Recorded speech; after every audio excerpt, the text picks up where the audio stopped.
Dados ngoten nggih kula niku pun ngaji kalian wong alim-alim kathah, maca kitab nggih pun kathah. Dados kula warai nggih sirine makna Quran ngeten nggih. Jika ada makna Quran yang terkait fisika atau matematika atau apa saja, iku yakinkan bahwa itu pendapat Anda. Kula baleni nggih, kula ngomong ning ngarepe pangeran, iki kula tanggung jawab. Nah ana ayat Quran sing terkait fisika, bisa dibuktikan sekarang juga di zaman akhir. Niku kudu mbok maknani sesuai keyakinan. Tapi kowe aja darani iku maknane pangeran. Kowe yakin iku makna sing cara kowe, tapi kowe aja darani iku maknane pangeran. Jadi misalnya mau Allah dawuh kan al-misbahu fi zujajah. Zujajah tetep maknane mau kaca tok. Kula baleni, kula kan apa ayate nggih. Misale jelas nggih, al-misbahu fi zujajah. Zujajah maknane napa? Kaca. Kita sepakat kan zujajah maknane napa? Kaca.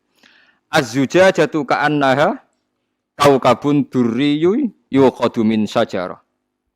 Lah, makna fatilah ku dawuhe mufassir. Makna umbubah nggih dawuhe mufassir. Dadi akhire dadi makna sentir ku gara-gara mufassir. Paham nggih? Eling-eling nggih. Dadi umpama iku keliru ora kelirune Quran, kelirune mufassir. Dadi riyen ulama Kudus. Dadi walhasil ini kula cerita. Mari kula cerita teng mriki bingung nggih. Nak etika wong Jawa cerita ora oleh nyebut jeneng. Nak etika ahli hadis jeneng kudu disebut, nak ora dadi hadis majhul. Paham nggih? Kula baleni ya, nak pendapate kesepakatan ahli hadis, nak cerita ilmu kudu jenenge disebut. Nak cara etika Jawa, nak sing nyerempet-nyerempet miring iku ora oleh napa disebut. Jadi di Kudus itu pernah ada perdebatan kiyaine iku alim, gurune ya alim. Tapi murid itu ketoke luwih alim banget. Sing gurune yakin wong munggah bulan iku ora mungkin. Zaman Armstrong, Karen Armstrong ini sing munggah bulan pertama sebentar. Neil Armstrong nggih. Neil Armstrong. Zaman kula jek alit. Lha kula alit lah anake kiai putune kiai dadi krungu-krungu perdebatane. Ora mungkin. Wong Nabi Muhammad sing kekasih pangerane munggah langit kangelane koyo ngono mbek Jibril. Apa meneh iki wong kafir gak mungkin iso munggah bulan. Wong bulan ning langit sab keempat. Wes duwalil. Jare muridé mungkin. Pokoknya mungkin. Jadi gurunya mendalil Quran, dalil hadis. Muridnya tetap muni mungkin. Suwengi debat. Bareng debat mulai bar Isya sampai jam 3 ora putus. Suwe-suwe gurune kakuati mbek mutung. Pokoknya cara aku ora mungkin. Nggih pun Mbah, nek cara jenengan gak mungkin. Alhamdulillah ampun putus nih. Lu kok nanya aku. Lagi tapi kisah nyata.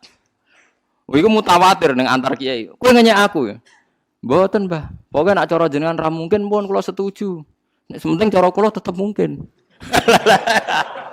Akhirnya gurune balen, ora ajak debat lah. Mboten pun taslim niki pun bener. Jenengan muni cara kula niku pun bener. Jenengan muni cara kula wis bener. Cara jenengan gak mungkin, cara kula mungkin. Lha nek kowe wis taslim kok mulai mau debat, lho masalahe jenengan muni cara Allah. Padha ora roe kersane Allah, Pak. Ora kacer. Murid kok ora kacer.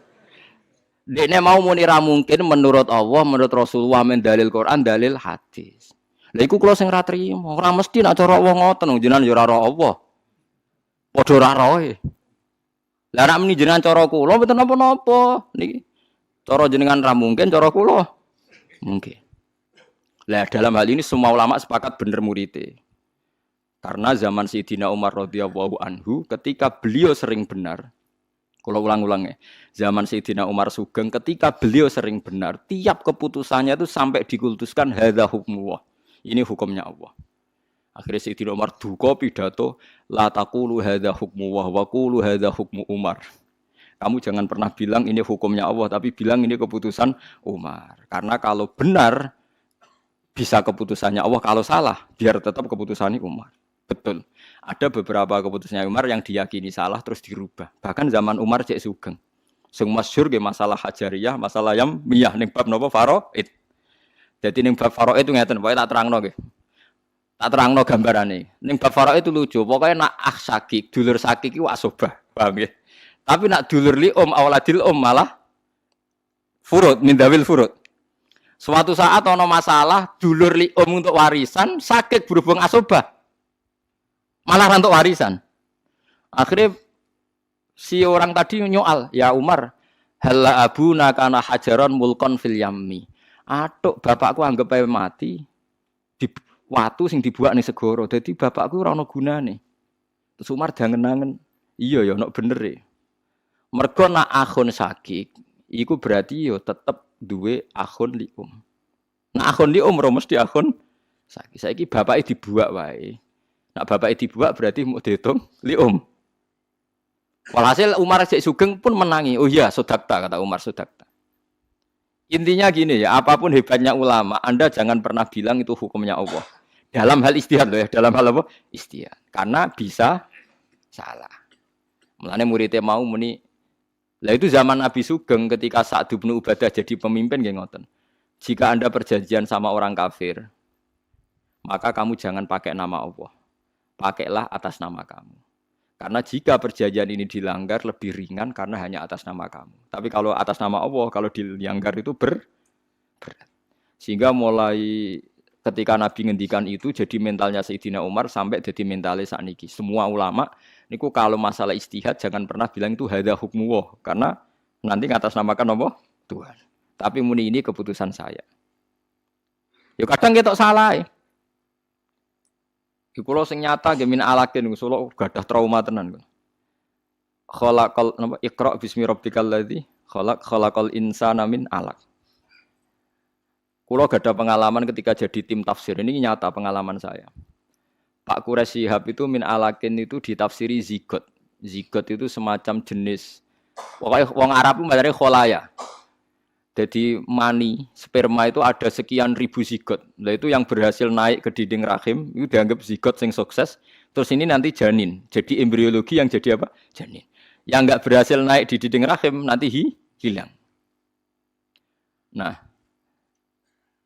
hasil zigot ini naik, terus ada yang menempel. Lah menempel itu bahasa Arabnya aliko ya'liku alakon. Nah, sehingga orang-orang dokter modern di Al-Azhar, di Syria, di mana-mana maknane alakin zigot sing menempel. Kiai ku no kadung maknane segumpal darah. Wah iku nak ning Mesir Al-Azhar diguyu, segumpal darah kluron. Dadi guyonan segumpal darah itu dadi apa? Karena menurut teori medis dalam proses embriologi itu tidak pernah melewati segumpal apa? Darah. Mulai sperma itu enggak pernah mengalami segumpal darah untuk jadi apa? Janin. Makanya kalau sampean baca terjemah saya di SUI itu alak itu ya tak maknani sesuatu yang menempel. Mergo ape maknani segumpal darah wis kadung kula nanti diskusi sama pakar-pakar tafsir seluruh dunia ora trimo Indonesia. Lah zaman Said Ramdan Al-Buti Sugeng niku murid-muridnya kula surati kan kata sing kanca kula takon-nakokno zaman Said Ramdan Al-Buti Sugeng. Ya beliau akhirnya cerita, saya pernah tanya dokter muslim yang soleh. Apa betul dalam proses janin itu ada segumpal darah? Mereka tertawa-tawa. Yang ada itu kholaya itu tadi semacam zigot yang nempel. Enggak ada proses segumpal apa darah. Nah, sehingga kalau Anda maknani min alakin itu segumpal darah itu makna Anda. Anda jangan nyalahkan Quran. Maksudnya kalau Anda itu paham ya? Quran hanya bilang alak segumpal darah itu. Sampeyan sing maknani kan paham ya? Karena secara bahasa ya mungkin loh. Aliko ya aliku alakon pokoknya sesuatu sing nopo nempel kados teng alfiyah wa ulqatun hasilatun kan ulqah sesuatu sing kula ki nate dibantah ki berarti jenengan tentang Quran. Wong ning Quran jelas Gus manusa digawe saka segumpal darah. Aku hafal Quran ra ono kata segumpal darah wis omong ngono. Sing ono khalaqal insana min ala. Endi Quran segumpal darah endi gek itu. Lah itu kadang klirune kita sing nentang makna segumpal darah darane nentang Quran padahal ono ning Quran lafaz segumpal darah. Ya kira-kira gitu. Tapi kulo gak ada khilah, gak ada alasan luwet. Saya tetap setuju sama kiai-kiai maknanya segumpal darah. Karena dalam balaghah itu sah saja ngomong dengan jenis. Misalnya ruhin diciptakan dari darah. Ruhin diciptakan dari tanah. Artinya jenis yang ada pada ruhin itu darah atau jenis yang ada pada ruhin itu ada unsur tanah. Tapi kowe aja tahu di keyakinan nak manusa digawe lewat proses segumpal apa? Karena kita tahu kan awalnya sperma terus dari sekian ribu zigot yang bisa naik ke dinding rahim yang jadi napa janin. Nah itu contohnya kayak gitu. Mulane murid ini kita anggap pinter tenan. Bareng jam 3 wis kesel. Pokoknya cara aku ra mungkin pun mbah niki pun clear niki pun clear. Sing penting jenengan apa muni qala Allahu taala niku. Akhire Karena masalahnya mau dibantah ternyata perkara ini sidik-sidik dalil qala Allah taala. Paham ya? Terus niki penting kula aturaken. Dadi aja geman ke darani wong nentang Quran. Jarang nak wong Islam. Nak nentang maknane Quran mungkin mereka subjektivitas mufassir. Nggih subjektivitas to.